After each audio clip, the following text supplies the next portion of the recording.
Balance is the sense of harmony that brings satisfaction. It is a feeling derived from being whole. Hi, my name is Nuel Astonish. It's my intent to inspire people around the world to fulfill destiny. Today we'll be discussing think balance. Why do you need to think balance? You see, if you want to have satisfaction in life, you need to think balance. And we'll be sharing on 3 major points: growth, satisfaction, and legacy. We can't solve our problem at the same level of thought that created them. Albert Einstein. Growth and development are not exactly the same thing. Naturally, our body grows, but for us to really become who we need to become, we need to develop. The challenges of our generation is different from that of the generation that lived before us, and of course it will be different from the generation that will live after us. For us to measure up, for us to be able to keep up with the demands of our destiny, we need to develop. Continuous growth within is the solution to the next level. When I was in primary school, at primary 6, I thought I was a senior boy. We thought that was the peak of it. Then we got admission into the secondary school. Then we started from GSS, and we realized that some people are in SS, senior and junior. From secondary school, from SS3, we graduated into the university. Starting from the bottom, we have to climb to the high, to the next level. The point is, one level prepares you for the other. You've heard the phrase that says life is in phases and men are in sizes. Until you master the phase where you are not permitted to move to the next phase. The best way to grow is to stay humble. Humility is the key to greatness. Can a cup filled with water contain more water? Yes. How? You pour out what is in, you empty it, then you can bring in more. Humility is that process by which you empty out yourself so that you can take in more. Growth is the process of continuous learning and continuous development.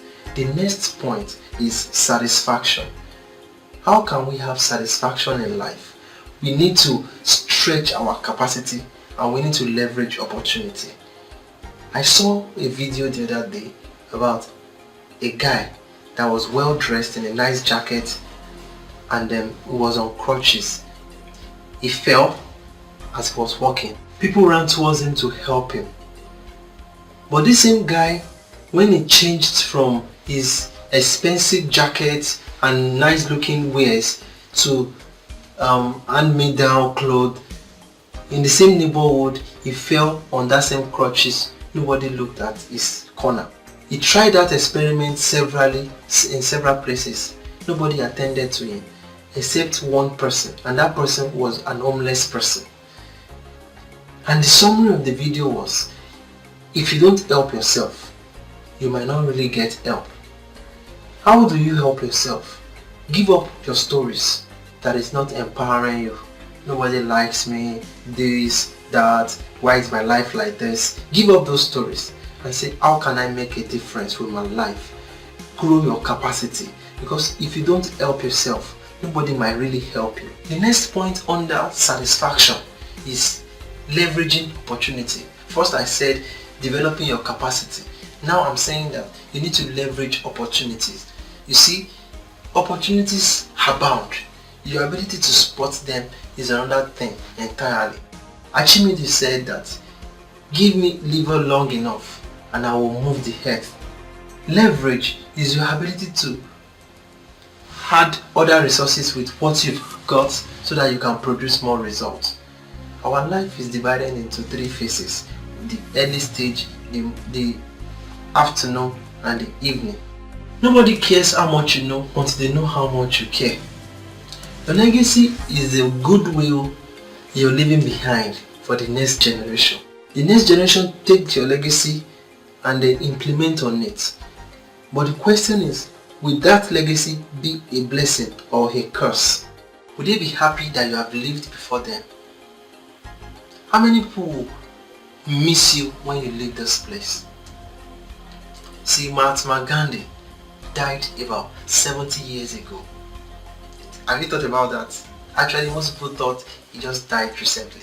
Why? Because his story is still fresh and relevant because of what he did for his nation, India. When you think balance, you don't live for yourself alone. Why? Because your life is too small to be the purpose of your life. You want to think balance. You want to give a gift to the next generation. Just as Mahatma Gandhi legacy lives on, what will live after you've gone? What would you be remembered for? Are you just living for yourself? Are you busy living for you and your family alone? Don't get me wrong, that is not bad, but it is not enough. You need to think of what you can do to impact your world, what you can do to make somebody else's life better, especially that person that cannot pay you back, especially that person that might not even say thank you to you. That way, you are living life in full. If I may ask you, how many people do you want to miss you when you have left this place? Think balance, because your life is not just about you, it's about us. We are part of one big family. You matter to this generation. This world is counting on you because there is greatness within you. You will fulfill destiny.